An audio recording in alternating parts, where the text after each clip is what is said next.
તો સમાચારમાં આગળ વાત કરીએ સુરેન્દ્રનગરની તો સુરેન્દ્રનગર મહાનગરપાલિકા દ્વારા શહેરમાં ગટરના ઢાંકણા બદલવા, વરસાદી પાણીના નિકાલની વ્યવસ્થા, રોડ રસ્તા પરના ખાડા પુરાણ તથા રિસર્ટિફિકેશન જે કામગીરી છે આ કામગીરી હાથ ધરવામાં આવી હતી,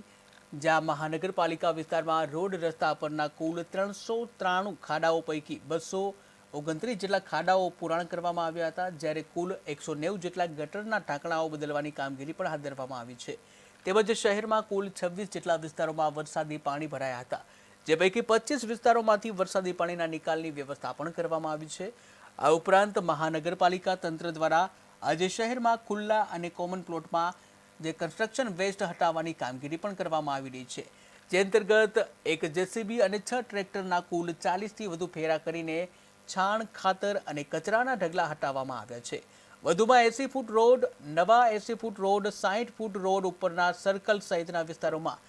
જે કામગીરી કરવામાં આવી હતી, ફોગિંગની કામગીરી કરવામાં આવી હતી, ત્યારે વરસાદી પાણી ભરાયા હોય ત્યાં જંતુનાશક દવાઓનો છંટકાવ સહિતની એન્ટ્રી કરવામાં આવી હતી. મલેરિયા કામગીરી પણ કરવામાં આવી હતી, તેમજ સિંગલ યુઝ પ્લાસ્ટિક અને રોડ ઉપરનો કચરો નાખનાર પાસેથી પણ સ્વચ્છતા અભિયાન અંતર્ગત દંડ પણ વસૂલ કરવામાં આવ્યા.